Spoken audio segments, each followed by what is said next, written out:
Yeah, baby. It is time for the ZOpium Den, House of the Anti-Fuddy-Duddy Bible Study. CJ and I welcome you. Thank you so much, y'all, for showing up to toke of that scripture smoke. That's right, baby. Blast off into outer space. Yeah. The righteous rockets. Come on now. All right, y'all. We are picking up on, what was this? 1 Corinthians? Yeah. 1 Corinthians 7. And we are talking about marriage. Not like, and you know, the thing is, y'all, all kidding aside, you know, Paul is a very, you know, I've been saying that Paul is a very misunderstood apostle. And, you know, whether you're coming from a conservative point of view or a liberal point of view, I've seen conservatives actually be very hostile towards Paul, you know, or have hostile feelings towards Paul. They seem to think that he's like some sort of a, you know, statist, greeny-weeny collectivist, you know.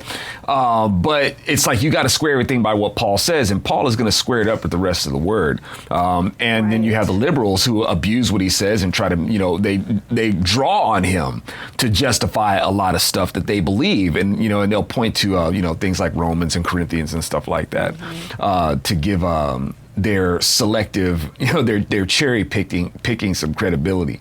So that ain't gonna fly here, man. On either side, of the campus as far as that goes. And of course, you know, we read as from a conservative point of view, but and when we say conservative, we mean it. Yeah. Right? I'd like to think, praise be to God, you know, he has given us the correct filter as far as that goes. And we don't take liberties with the scriptures, and we examine what Paul says, and we trust in the Lord, y'all.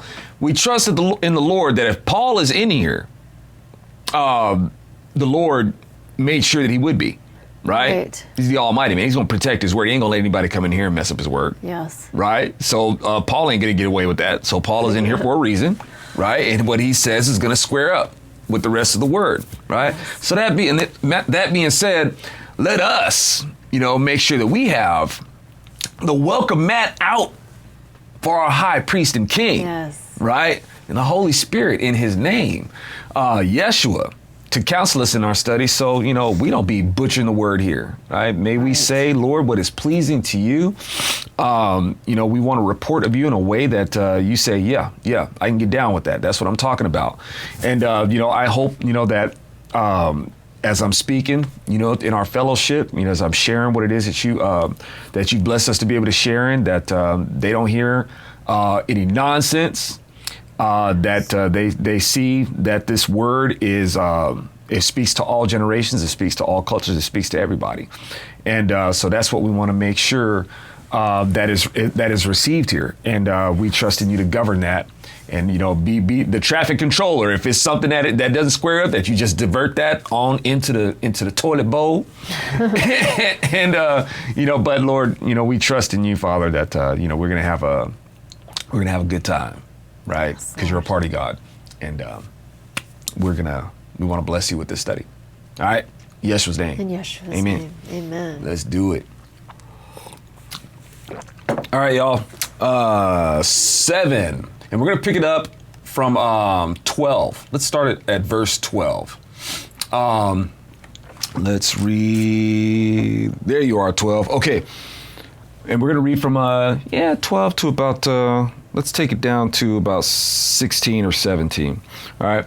But to the rest I say, I, not the Lord. Remember we talked about in the last one, Paul's going to make sure that, you know, this is his opinion, but his opinion still has to square up with the word of God, y'all. Right. Right. His opinion still has to square up. All right. I, not the Lord, if any brother has a wife who is not a believer, then I saw her face. Is she a believer? I hope so, because she fine. All right. Anyway, and she agrees to live with him, he must not divorce her. And if any woman has a husband who is not a believer, she must not divorce him.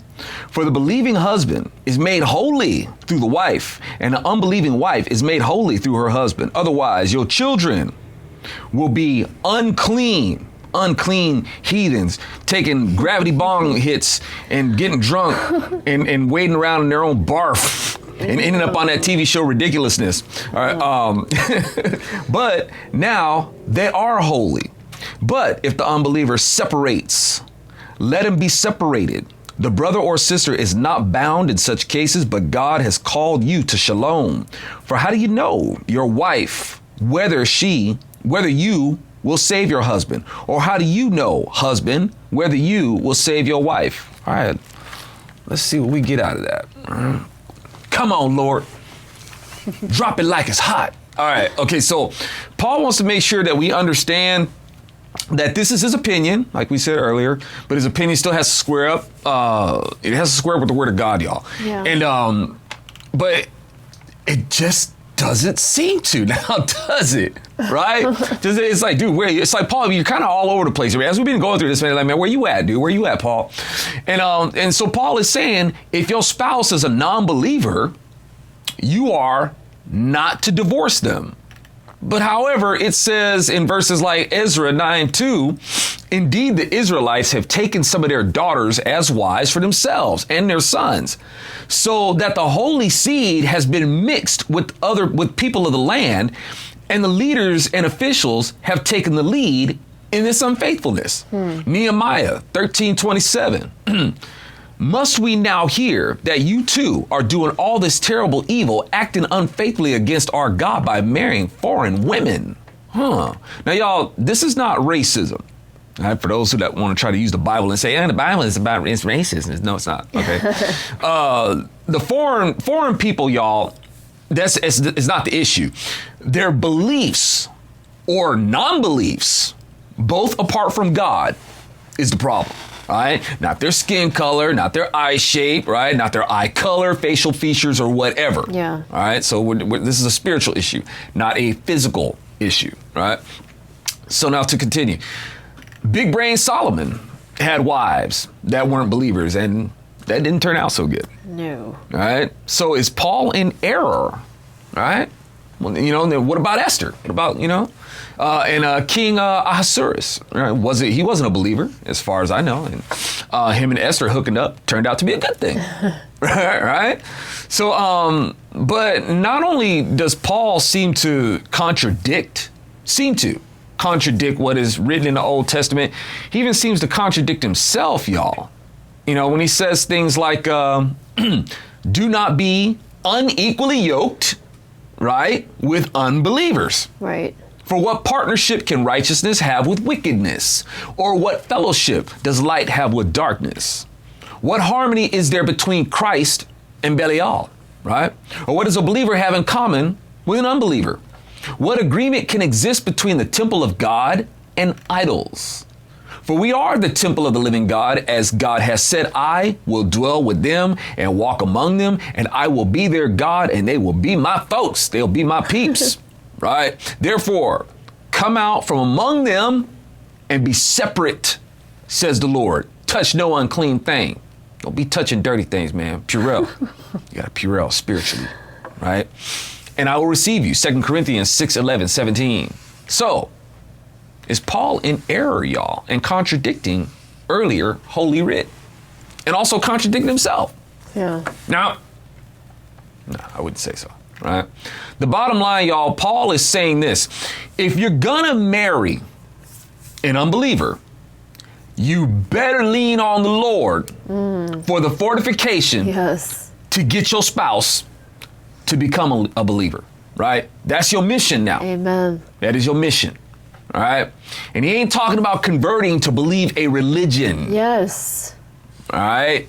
But believing in Jesus alone. Right. If you can't get your spouse to become a believer, you better not let them make you become an unbeliever. Ooh, that's good. Right? Yeah. Good word. See, the way God sees it, y'all, is if you fall in love with a willful non-believer, it means you valued that person more than you valued God. Yeah. Right? You fell in love with someone who assumes they too good for God. Well, yeah. Right? So that alone makes your faith questionable.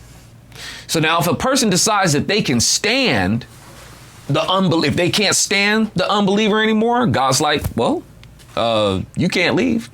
Right? You can't leave. And if you leave against what I've told you about divorce, then I'll really have my doubts about your faith in me. Yeah. Right? Which means the effect of the non-believer has taken its toll. It's taking that toll I warned you about, right? Because now you're doing something worse. Yeah. You're believing in me like demons do. And disbelieving me or disobeying me. Disobeying me. You believe me like demons do, but you're disobeying me like demons do. All right. So Paul says, what squares up? You're not supposed to marry a non-believer, but if you're going to, your mission is to be a catalyst. You lead them to the Lord. Don't let them lead you away from the Lord. Yeah. All right. So now let's examine Leviticus 19:34. The foreigner residing among y'all must be treated as your native born. Love them as yourself, for you were foreigners in Egypt. I am the Lord your God. Right? Just in case you forgot. Which y'all seem to do a lot. All right? The Lord instructs us to love the foreigner, y'all, as the native born. The foreigner wants to come in, right? And I know liberals, they like that. So they said, that's right. The foreigner is, no, right? If the foreigner is going to be loved like the native born, they got to kick that whole thing off with entering the nation by the correct protocols. Amen. Right? Yes. Right? The native born abides by a certain set of laws. Yes. Right? You're born into these laws. In order to love the foreigner that way, y'all, the foreigner has to be as the native born. They have to abide by the same laws of the native born. Yeah. To be loved, right? So, now, if they don't do that, y'all, what's going to end up happening, y'all, is that you can't have the foreigner coming in and leading you away from the law of the land. Mm-hmm. And the law, in this case, the law of the land is God, right? The foreigner is supposed to be led to God. When the foreigner comes in, it's like, okay, these are the statutes, these are the protocols, right? You have taken God as your, because God is the law, right? Yeah. So now people say, see, you Christians, you just want to have a theocracy. No, that's not true at all, right? You can't have, a Christian can't have a theocracy, right? Because it's antithetical to what it is to be a Christian. You come to Christ by choice. You don't make it a law, right? Exactly. We can't do that. So you never have to worry about, it's you liberals that want a theocracy, making us live under, your ideologies and stuff like that. You guys have your churches too. And your church is definitely, is sponsored and respected by Congress.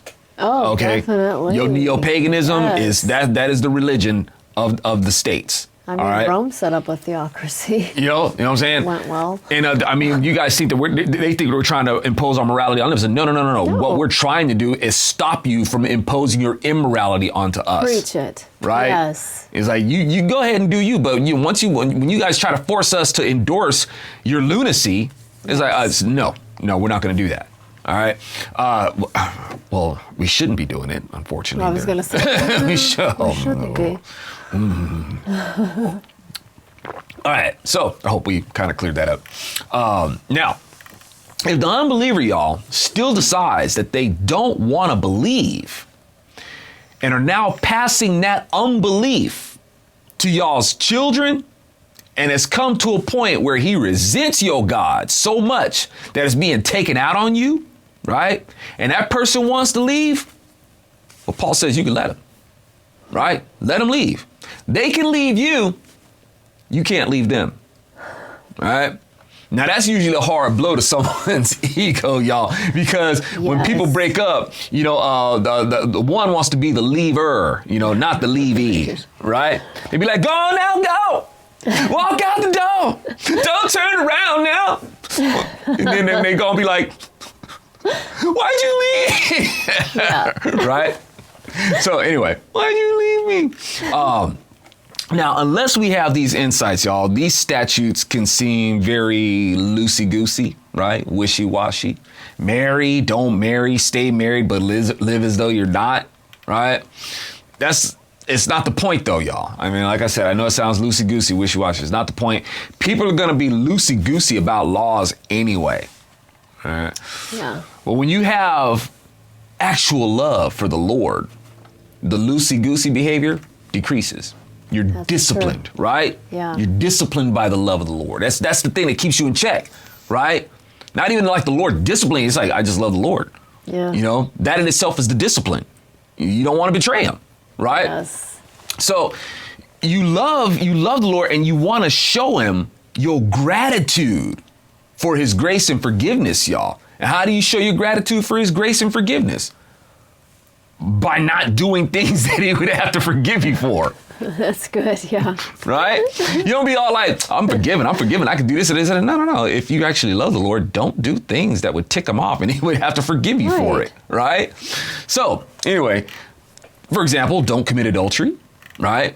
That's a great way to show the Lord that you're grateful for his grace, right? And for blessing you with your spouse. Yes. Hey, Lord, Amen. thanks for the hookup, right?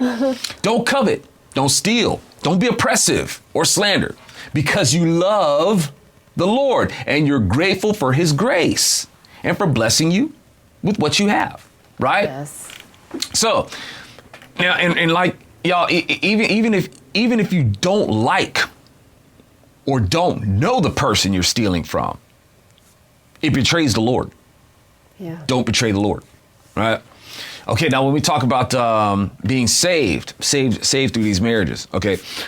So even though marrying an unbeliever, y'all, is not ideal, God still shows that even more than that, he wants the unbeliever to be saved, right? So if we read, let's see what if that'll come to more clarification as we read 1 Corinthians 17 through 24. And I hope that you see what I'm saying, y'all. It's like it's not like God is contradicting. He just kind of, you can see his nature in it, right? He's telling you, don't marry the unbeliever. Yeah. Man, but if you're gonna do it, let's make it an opportunity for this person to get saved too. Absolutely. Right? Yeah. God wants us all partying with him, man. God's like, some judgmental, it's all right. Hey, he's just in his judgment, y'all. Right? He gives people there's no excuse to not get down with him, y'all. None. And he's like, hey man, I want you guys to join the party. And even against the things that I discourage, like, look, man, you might not want to do that. But if you're gonna do it, man, okay, let's, this isn't some, the endorsement of the idea that there's these different ways to get to me. No, it's only me, right? And only I can make these provisions. Yeah. By the way, right? I'm not sending you through some deviant channel or anything like that. I'm trying to get you to me, right? But I am the only way, and I'm the only one who can make these provisions, right? Okay, so let's read that 17 through 24. All right. Now, only as the Lord is assigned to each one as God has called each, let him walk in this way. Walk this way. Talk this way. Okay, let me see. Well, I'm walking this way. We're up to 3 songs. I give this rule in all of Messiah's communities. Was anyone called when he was already circumcised? Let him not make himself uncircumcised. Has anyone been called while uncircumcised? Let him not allow himself to be circumcised. I don't see how one of those, I don't know. There's a situation where it's like, I don't know if you could change that or not, but we know what Paul's talking about. Yeah. Okay, circumcision is nothing and uncircumcision is nothing, but keeping God's commandment matters. Let each one remain in the calling in which he was called. Were you called as a slave? Don't let that bother you. But if indeed you can become free, make the most of the opportunity. The one who was called in the Lord as a slave is the Lord's freedman. Likewise, one who is called while free is Messiah's slave. You were bought with a price. Do not become slaves of men. Brothers and sisters, let each one, in whatever way he was called, remain that way with God. Let me see what I said. Okay, 17 to 24. All right, y'all. Let's see what we get. Okay, now, remain where you're at. So like, what if you were working in the porn industry, right? What if you were working in porn, right? What if you were working in an abortion facility? Well, yeah. Right? Or selling pharmakia, right? You like selling that sticky icky, right? Should a person keep doing that? Is that what Paul's saying? Stay where you at. No. The thing is, y'all, No. we're all slaves to something, right? Like what I just mentioned. People have different things, that they're given over to, right? Yeah. So a lot of people are content, for lack of a better way of putting it. It's not true contentment, but people find this, contentment, so to speak, to be slaves. So God is like, look, if you can convince yourself that you are content with being a slave to what defiles you, then why not be content to be a slave of the one who redeems you? Yes. Right? So it's like, I'm not telling you to remain. It's like he says, hey, if you got an opportunity to get out of your slavery, do it. Mm-hmm. Right? Do it. Don't be a slave to anything. Don't be a slave to men or anything like that. God hates slavery. He hates it. Yes. Right? There's statutes that he makes for it, a certain kind of servitude, indentured servitude, things like that. Right. Voluntary servitude, punishment for crimes. God doesn't want you committing a crime in the first place, but it is justifiable to make someone a slave, right? Or to do forced labor if they commit a crime, right? This due process. To snatch somebody up and make them a slave, that's totally illegal. And as far as God says, he says this explicitly, it's punishable by death. Yeah. Right? You don't do that. But there are certain provisions that are made for certain kinds of servitude. And that's the kind of servitude that he's talking about here. So when people try to say that the Bible is condone slavery, no, it doesn't. Yeah. All right. But God is like saying, look, you guys already have an attitude of where you're going to be a slave to some sort of vice or slave to your sin or whatever your industry is or something like that. It's probably an unclean industry or whichever. If you're content to be a slave, do it the right way. Be mine. Yes. It's like, okay, you got the right attitude where it's like, okay, I want to be a slave. And Paul is like, yeah, remain in that. But if you're going to be a slave, if you're going to have a mindset where you're okay with being a slave, be God's slave. Amen. Right?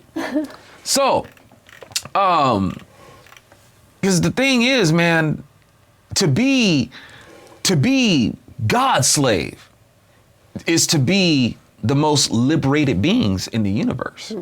Yeah. Right? Kind of weird how that works out, but that's the way it is. So true. You know? It's like it says, I'm not making that up. It's like it says in verse 22, for the one called in the Lord as a slave is the Lord's freedman. Amen. Yeah. Right? Remain in that. Awesome. Yeah.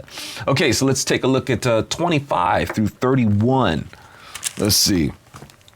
Now concerning virgins, I have no command from the Lord, but I give an opinion as one by the Lord's mercy is trustworthy.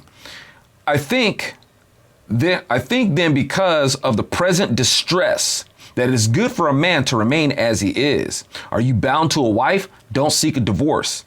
Are you free from a wife? Don't seek a wife. But if you marry, you have not sinned. And if a virgin marries, she has not sinned. Yet such people will have trouble in this fleshly life, and I am trying to spare you this.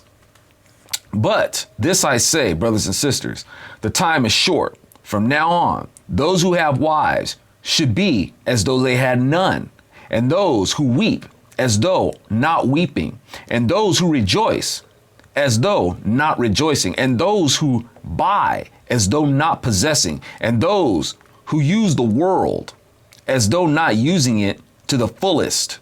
For the present form of this world is passing away. Paul, man, okay. Make up your mind, Paul. You can't be having people like doing these things, man, and do them as they're not doing. It's like, what's the point of doing it, right? Yeah. What do you mean, right? Where are you coming from with that? Okay, let's see what we got. You can see, and like I said, man, the Bible is not some book of that speaks to one generation or one culture. It can't be canonical if it does that. The word of God speaks to, it's like God didn't skip anything. It's not like he didn't know what the earliest generation is going to be like and what the latest one's going to be like. Right. It speaks to everybody. These are things that we face even today. Yep. Right? The Bible is always relevant. Always. Yeah. Right? So, now the Bible says, strangely enough, it'll say things like, just as it was in the days of Noah, so also will it be in the days of the Son of Man. People were eating, getting their drink on, getting their marry on, right? And being given into marriage up to the day Noah entered the ark. Then the flood came and destroyed them all. It was the same day. It was the same in the days of Lot. People were eating, drinking, buying, selling, planting, and building. Right? It says this in Luke 17, 26, 28. So it seems like there's something wrong. It seems like there's something wrong with eating and drinking and marrying and buying and selling, planting and building. You're doing that all the way up to the, to the time the ark had to be shut up and the floods came into the world. And this, got Sodom and Gomorrah smoked, right? And then fire came down, right? So is there something wrong with these things? No, none of these things are wrong, right? It's how people abused and perverted these things was the problem. Right? So Paul is saying, y'all, if you're not married, don't get married. Right? Because the way your culture is cracked up right now, you're going to get married, you're going to have a kid, and you're going to be in a battle over who's going to demand on your kid being able to take puberty blockers or not. Right? One of y'all is going to be for it. Another one's going to be against it. Right? And the way our judicial system is going right now, the person who's against is going to lose. Right? Yeah. Actually, no, thank God there was that case in Texas. He won. I think so. Yeah. Actually, yeah. Right? But y'all, surprisingly, how the crap is this is this being wasted time in court? Right. Right? Against people who claim to be so woke and all about science. It's like, dude, are you serious? Yeah. You don't need to go to court for that. You can go to freaking 6th grade biology and and say, yo, hey, 6th grade teacher teaching biology. You can't switch genders, can you? No, right? But actually now 6th grade biology teacher get fired if he agrees. He says no, yeah, right? That's where we're at now. This is what Paul is talking about. Yep. That's why Paul is saying, hey, don't get married, man. Don't, right? Because your spouse chances is gonna be one of y'all is gonna be godless. And it's going to lead you away from God. Yes. Y'all going to have kids, right? And you're going to mess your kids' minds up. Oh, very much so. Right? Say something. And like I said, it's like, we should wait until they want to decide their own gender. Oh. Nutso, man. Yeah, right? It is. And so you think that this is just Paul speaking to like one generation? Y'all, this sexual perversion has been going on. This ain't nothing new. Yep. Right? Even Paul back then was talking about transvestites. Yes. People gender confused. He was talking about people back then. Yeah, he says feminine men or effeminate men. Right? Effeminate men growing their hair. So when they talk about growing their hair long, it's like growing your hair long is natural. But they were growing their hair long for unnatural reasons. Right. Right? Because they were transvestites. And Paul was calling them out on that. You think this transgender stuff is new? It's been going on even before the days of Noah. It led up to the days of Noah. Right? It's been going on for a long time now. The only thing new is how we treat it. Yeah, and how we can broadcast it. Yeah, exactly. But like I said, man, you guys think that these these people who are doing this, they can't cause a lot of problems? Remember, y'all, in Sodom and Gomorrah, all them LGBT people who are in Sodom and Gomorrah, the nations the heathen nations that were surrounding them, were even calling out to God because these people had gotten so oppressive. Yep. You see a little taste of that happening now, don't you? Oh, it can get much, much worse. Much, much worse. All right. God had to come and pour fire out on these people. Yeah. Right? Angels came, right? Buff angels, but angels that were just like ripped and looking real sexy to them homosexuals that was out there in Sodom and Gomorrah. My. Right? They wanted them, right? But, like I said, the man was like, yeah, we're going to pull the airstrike right down here, right here. Light this up. We out. Let's go. Yeah. Right? So, y'all, that's how bad it can get. It can get that bad. So, when you have people that assume that they can decide their own gender, y'all, this is what Paul is talking about. Yep. Right. Or you may, or what's worse is when you have both parents may be in agreement on this. Right. Yeah. And if that's the case, that means that both of them are a party in abusing what procreation is supposed to be. Indeed. They've abused their marriage, and they've abused the Yes. blessing of procreation to pervert it. Right. So it's coming today, y'all, and we see it now. Right. It's coming where even straight people, just being a straight couple, will be seen as a hate crime. Right. Because they don't have a transgendered spouse. Right. You guys probably heard that term, super straight. Yes. Right.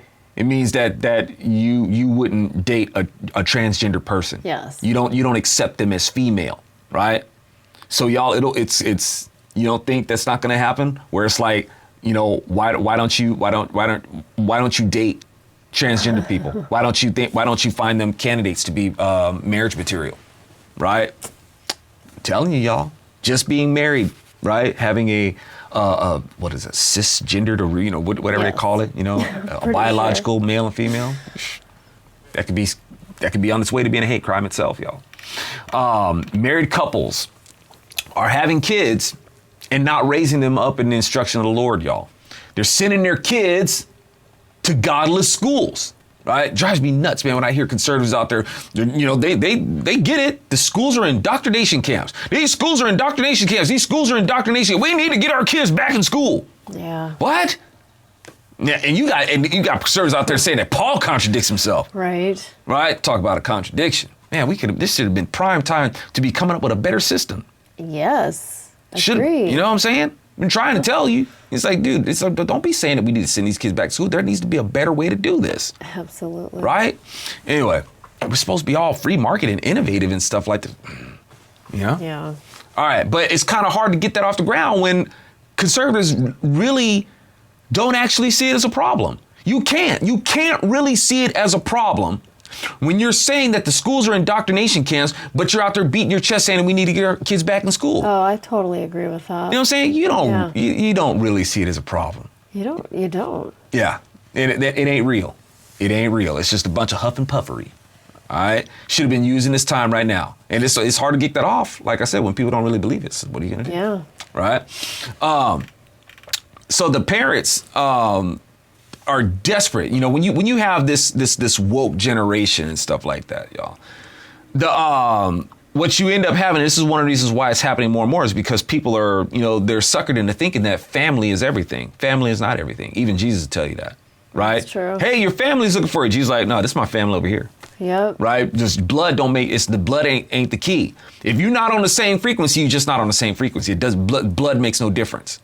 All right. True. It's not, don't get me, and Jesus will even tell you, it's like, look, man, it's better that you even hate your kinfolk. Yep. Right? If you're not squared up with me, Yeah. right? That's where comparatively, you should hate them. Right? Because why? Because Jesus is saying, when you have that kind of loyalty with your family, you're going to have that member, and then trying to be loyal to your family, you're going to follow that person away from God. Right. We're seeing it, but that's one of the reasons why, y'all, all this communist leanings and socialist leanings and the sexual perversion leanings and stuff like that is because a lot of these, it feeds itself. The parents aren't teaching their kids to be solid, and their kids go off and do these things, and then they come back, you know, from college and stuff like that, and they've got this totally twisted mindset, and the parents are just trying to maintain a relationship with them, and they forego everything else because they want to keep this relation. And the thing is, y'all, you see a lot of parents caught up with that, right? They want to make themselves more acceptable to their woke kids. Yeah. Right? I see it all the time. Right? Then remaining My faithful. secular Exactly. girlfriends. Yeah. Right? Then rather than being faithful to God. Yep. You know, and Paul is like saying, you guys don't have the Constitution for that, man. You guys are weak. Yeah. All right? This isn't for you. Yeah. Right? I see women treating their 20-year-old, daughters who are home from college as if they have some kind of wisdom to impart onto the mother. Yeah. Like, no. No, she still needs guidance more now than ever that you've sent her to the enemy to indoctrinate Right? her. And guidance from the word. Amen. You know, that is the guidance. Yeah. Please don't impart any guidance without that. Amen. Right? Because we do have too many people who assume that they've got, guidance on their own knowledge and understanding. Yep. No. No. It has to be built on something solid. Of course, share your wisdom and your experience and stuff like that, but it's gotta have this biblical foundation. Amen. You got to do it. If not, it's gonna collapse, y'all. Yeah. So Paul is discouraging things like that. Or, another bad scenario is that considering the times they were in, and we see that people were very hostile towards Christians, as you see folks are becoming more hostile to Christians now. Yeah. And that's just in America. The worldwide, I mean, hey, we're still pretty blessed here. Yeah. But worldwide, we're the number one persecuted people right? for years and years now. Yeah. It's man, we're pretty blessed. But what Paul is saying is that it could end up being a situation where your spouse, Paul is like saying don't get married, don't get attached. Yeah. Right? Don't get attached. I almost started speaking in tongues here. Man, make sure if I start doing that, y'all click away really quick. All right. Should have bought a Honda. Could have bought a Kia. Let me holy water on you. I didn't sprinkle that on her. Anyway, but yeah, y'all, it could be in a situation where your spouse, it can be dragged out of your home. Yeah. And tortured until you denounce God. Yeah. Right? Paul's like, don't get attached. Right? Don't get any attachments like that. And y'all, please don't think that can't be visited upon us. Yeah. Right? We're so on our way. Yeah. So when he's saying be as if not married, right? Paul tells married men to be as if not married. Can't do that, Paul. That doesn't add up. Doesn't square up with the word. The law says you can't deprive your spouse of their marital rights, right? But y'all, Paul is letting them know that they need to embrace who Jesus is, right? Let go of everything else because they have distorted ideas of what marriage is, right? Let go of that. Cling on to Jesus so you can get right about what marriage is. Okay. So that's, you got to square what Paul is talking about. It's like the bottom line is if you ain't got Jesus, man, everything, all this stuff is doo-doo, right? If you're going to be married, let go of it because a lot of people seek fulfillment in marriage. You see what I'm saying? What you're saying, yeah. Right? Paul is like saying, no. Just like we talked about earlier, it's like when the word says talk about to hate your kin folks, right? Don't let anything get in the way, because the best thing that you can do for your wife or your husband, the best thing you can do is love the Lord first. From there, he teaches you how to love them, and that's when you have, a vibrant, solid marriage. True. Right? That's proper perspective. Yes, that blesses the Lord. See, they weren't there. Okay. Right? That's why Paul's like... I've always been confused by that part. I really appreciate you teaching that. Right? Paul ain't crazy, man. Right? Okay, so, and with that same, if we get that, then we know what he's talking about when he's saying you're going to have distorted ideas of what marriage is. You're going to have distorted ideas on what it is to mourn, what to mourn for, what to be happy about, what you spend your money on. Right? People seeking fulfillment in these things, right? And it's just got to always spend money, trying to fill some sort of void, right? True. Pride in your possessions, right? People always say, it's like, look what I got, look at this bargain I got, all that sort of stuff. It's like it's like a merit system for them. Like they've done something good, right? Yeah. Because they didn't pass up a bargain, right? Paul's like, stop it. There's no fulfillment in this. Knock it off, right? It's an addiction. Yeah. Right? So what he's saying is you need Jesus. Amen. More than any of these things, you're seeking fulfillment in to a point of stage 4 cultural and spiritual cancer. Yes. Right? So Paul's like, knock it off with that. Now look at what's happening now. Look at today. Right? As people reject Jesus, right? Or make up whatever ideas they have about him, right? And seek fulfillment in things like marriage. They've polluted and perverted it, y'all. Marriage is becoming as worthless as the paper it's printed on. Yeah. That wasn't supposed to be a print of permission by the state anyway.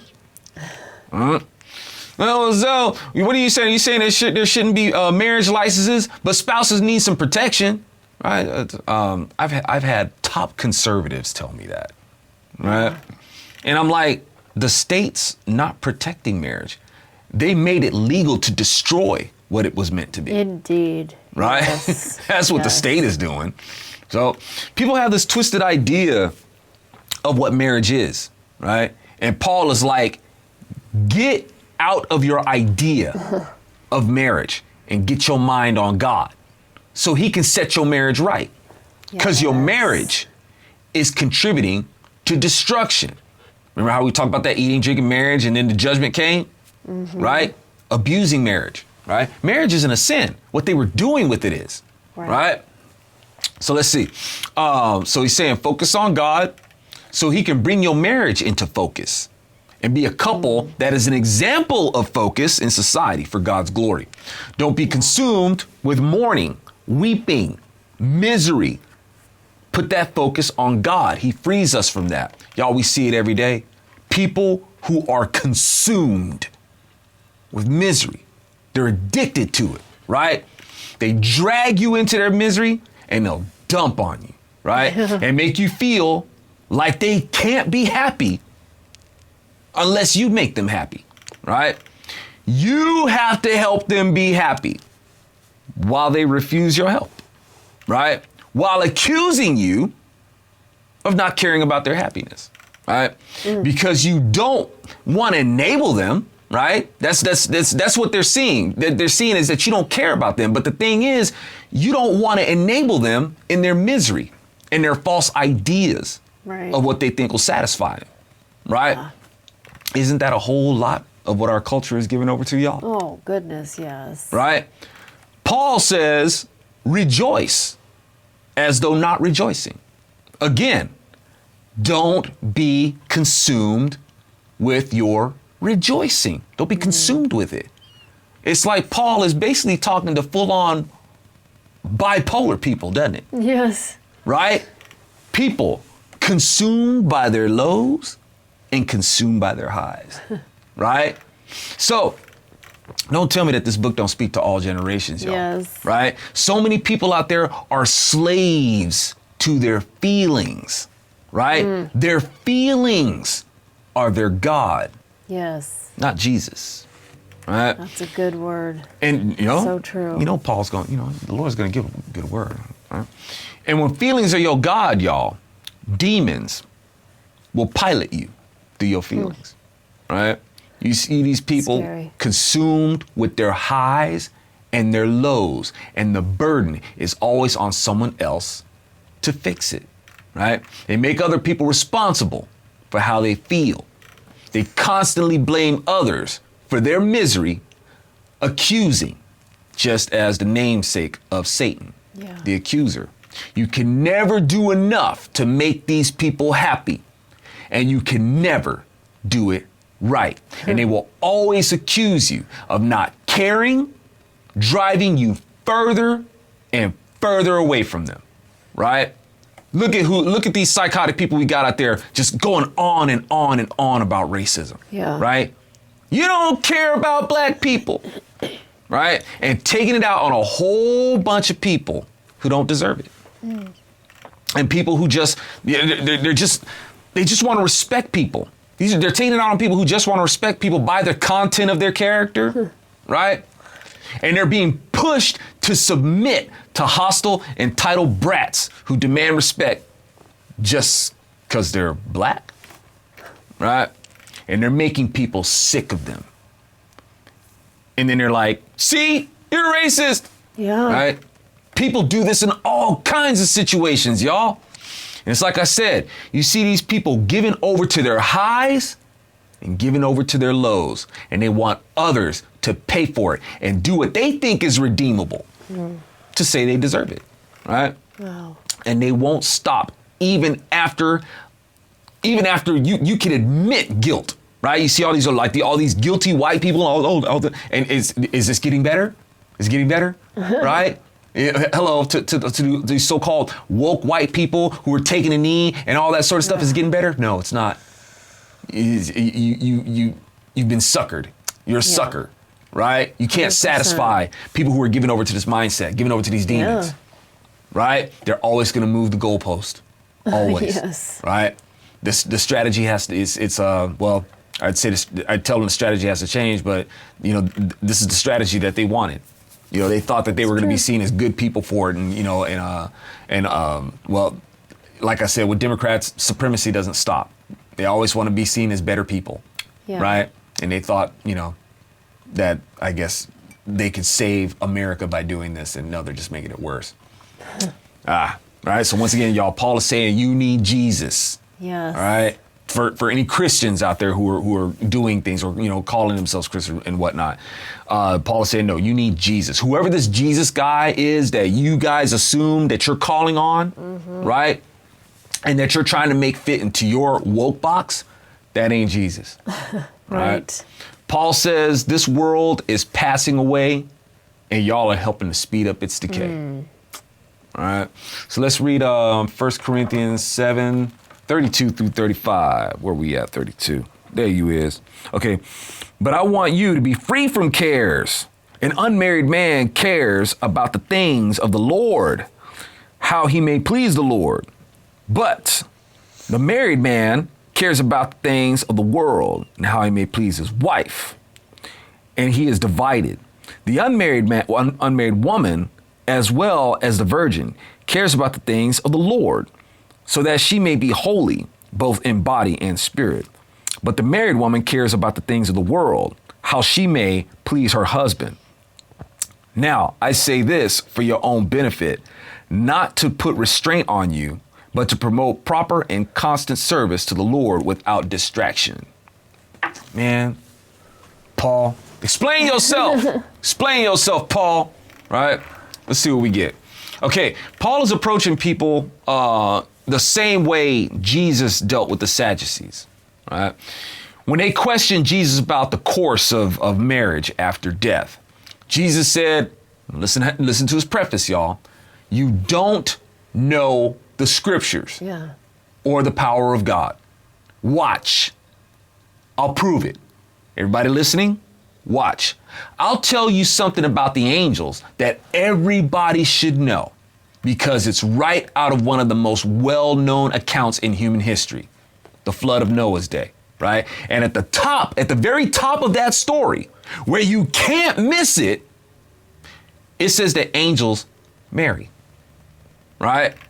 But if Jesus said that they don't marry. So the Sadducees should have called him out on that, but they didn't know the scriptures, just like Jesus said. And Paul says, I speak to those who know the law. And if you know the law, then you know the law is Jesus. And you have to know that there's something else going on with what I'm telling you, right? Now, you can't get away with just going off and assuming that I said these things and making some willy-nilly ideas about, this stuff, whether it's economic policy or relationships, sexuality, all that sort of stuff. You can't get this stuff twisted. You know that what I'm saying squares up with the word of God, right? But if you don't know the law, then you're going to get it twisted, right? So I'm telling you, know the law, know the Lord. If not, don't get married. Right? Just don't do this. Don't go partying and rejoicing and stuff. Don't be sad because you don't even know what to be sad about. Got a whole bunch of people out there that's just sad about stuff. Look at what's going on, right? What was when Trump won? You have people out there just crying in the streets, rioting. Like, y'all don't even know what you're mad about. Yes. A lot of these people out there, it's like you can even stop and say, "What are you so angry about?" It's, I don't know. We're just out here just riding. Yeah. Right? Yeah. They don't even know. Right? So that's why Paul is like, hey, you need to get the Lord, man. You guys need to get proper perspective. Yes. Okay. So let's see. Let me see. And now here's Paul is he's gonna let them know. Let's look at this right here from Ephesians. It says that let me see. I want you to be free from concern, right? Free from concern. The unmarried man is concerned about the work of the Lord. Okay, so we remember that. So how can he say that, right? We just read that, but how can he say that when in Ephesians 5:24-25, he says, now, as the church submits to Christ, so also wives should submit to their husbands in everything. Husbands, love your wives, just as Christ loved the church and gave himself up for her, right?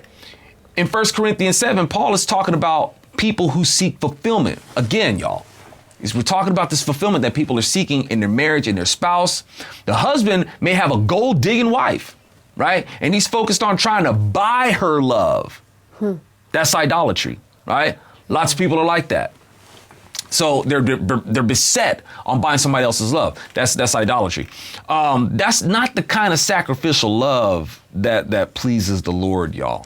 So if you're among those that Paul is addressing when he says, I'm speaking to those who know the law, then you know that Paul is not discouraging marriage. His gripe is about Christ not being the center of it. Yes. All right. So let's take a look at 1 Corinthians 7:36-40.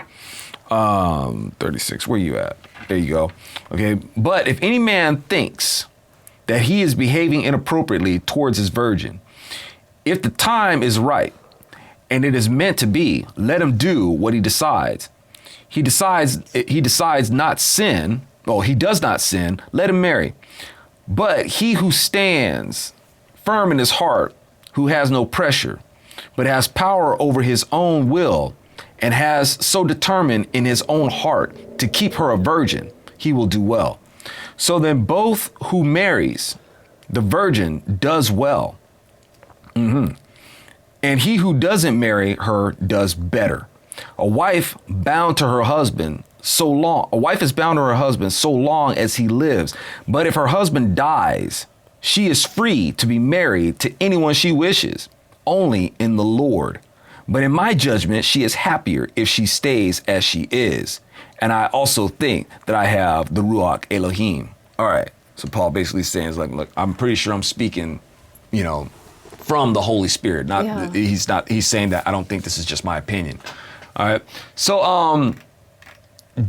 Paul says he should do what he thinks is right. All right. I don't know about that. All right. And it has power over his own will and is determined in his own heart. Okay? That flies against Proverbs 14:12 and Proverbs Proverbs 16:25, where it says, there is a way that seems right to a man, but its end is the way of death. Yeah. All right. So there has to be something deeper to what Paul means, or even Genesis 2:18 says, the Lord also said, it is not good for the man to be alone. I will make for him a suitable helper. Yeah. All right. Proverbs 18:22, he who finds a wife finds what is good and receives favor from the Lord. Proverbs 19:14, house and riches are the inheritance of fathers, and a prudent wife is from the Lord. But here's Paul saying that if you find a groovy woman, pass her up, right? It's like, Paul, man, you don't know what a good thing I got, man. I think you're crazy. Yeah, right? So, but here's the thing, y'all. If you ain't savvy on who the Lord is, get savvy. Right? Have a heart of gratitude that he crossed your path with this groovy woman. Yes. Yeah. Right? If you're going to get all cold feet and worried about commitment, don't dishonor her, especially not the Lord. Right? The best way to do that, what you will, the best way to do what you will, Paul is talking about do what you will. The best way to do that, y'all, and this is what he's expecting, and the best way to do what is right is by using your free will to choose God's will, right? And filtering your decisions prayerfully by his words. If you ain't gonna do that, don't waste this girl's time, right? Don't marry and breed woke zombies that you didn't train up in the instruction of the Lord, right? Now, y'all, I know that's a lot easier said than done.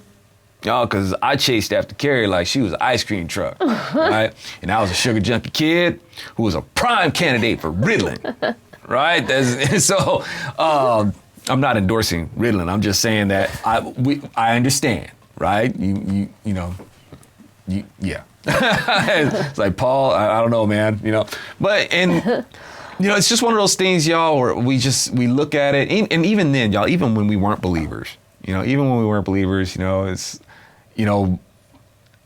the Lord had us in his grip. Oh, definitely. And just, and I'm gonna hook you guys up. You guys will figure it out. You'll know who hooked you up. Right? Yeah. It's like, and you may have to kind of find out the hard way at some point, but you're going to realize, right? I was always there with you. I hooked you guys up. Yeah. Definitely. Right. So he's, he should have a matchmaker app. Yeah. Right? I could testify that he's really good at it. Right? Okay. Yeah. All right. So, y'all, it's hard enough to keep Satan out as it is. And even with the most God-fearing couples, the devil can get a hold of their offspring, right? But more and more people are being raised to be easy targets. So Paul is like, just don't marry. Please don't be this kind of representation of marriage. Yeah. It poisons cultures. And your offspring will add to the population of a poisoned culture. And they'll be the ones saying the world is overpopulated, right? Yes. And have satanic, they'll continue on with satanic solutions for it. Yep. Like, solving the so-called problem with abortion, right? Mm-hmm. So let's talk about the widowed marrying. We see examples of the widowed becoming married to someone else, right? Like Abraham, Ruth. Right? But since Yeshua proved that those who die live again, do we ever really stop being married? He says only in the Lord, right? And this is what Paul is saying. Paul is saying only in the Lord can she marry again. But y'all, if she's in the Lord, then she knows that her husband will live again. Yeah.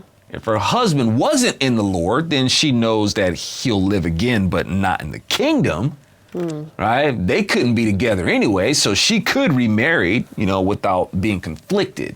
Yeah. Paul is suggesting that a believing spouse who loses a believing spouse is happier if they don't remarry, right? Because they know that the Lord will reunite them, rather than wondering, if they're betraying the departed spouse, and so on. So Paul's like, you'll have that peace of mind, because in Christ, we don't stay dead. So how can death really free us, so to speak, from our marriage vows, right? Yeah. Praise be to God, my marriage isn't something that I feel something to be freed from anyway. Right. Weird choice of words, but I understand what Paul means, right? Amen. I don't see death as something that frees a person from their marriage. No comment for some other people. Right. What was that one? Is that Jeff Dunham? It's like, when you say till death do you part, it's not a vow, it's a goal. Yes. It's weird, and thank God, man. It's like, because I'm a knucklehead. I'm telling you, I should have a dunce cap. I'm always wearing hats. I should wear a dunce cap. Really? But I tell you what, man, it's hard for me to relate. When there's these punchlines about that's ongoing, like in the culture and stuff like that. But there's so much that I just don't relate to. I'm like, really? And don't get me. And I know it's not like a fake thing. I know it's not. I know it's a real thing. Yeah. But it's like at the same time, these hangups that people have about marriage. Man, I believe in miracles, man, because the Lord he bypasses it. Don't get me wrong, y'all. It's not like we don't have our disagreements and stuff like that, but there's just a lot of hangups, like, that people have about marriage or in marriage. I'm like, nah, I'm sorry, I'm not in that camp. Yeah. I'm not. Actually, no, I'm not sorry at all. But I know, right? I don't want to be in that camp. Yeah. So no, it's. That's a bitter camp. Yeah, and it's, but that people talk about that death do you part is a goal. It's like, nah, man. Every anniversary, I'm just like, hey, Lord, cheers, another year into forever, right? Amen. Yeah. The Lord can hook that up. Yeah. Yeah, darling. All right. So, but we're talking about the widowed here, man, and when it comes to being a widow, death can throw a widow, y'all, into a deep, dark, painful dungeon, within their own being. Yeah. And it takes the Lord, to free them from it. And if the widowed can trust the Lord to raise them up from the ruin that death left them in, from the spouse that it took, then the widowed can trust the Lord to raise up the departed spouse and reunite them, right? Yeah. Because death can't keep those who are in Christ. Yes. So what do you think, y'all? If a married couple are in Christ, where death can't keep its hold, and one is left widowed, are they technically still married? I'd like to know your thoughts.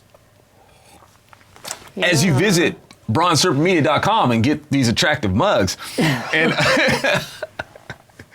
and leave a tip in the tip jar if you enjoyed the studies, because, we enjoy the fellowship. It's a blessing to have you guys here. Yeah. And, if we're going to keep the lights on, we're going to keep this coming. If you guys think that this word is valuable, that we get to share in, classmates, we just want to have a place where we can hang out, and have our, and we need it, y'all, because let's support it while we can and do what we can to push back and keep them from, pulling the plug. You see how they're yanking the plug out from people who are supposed to have a whole lot of clout.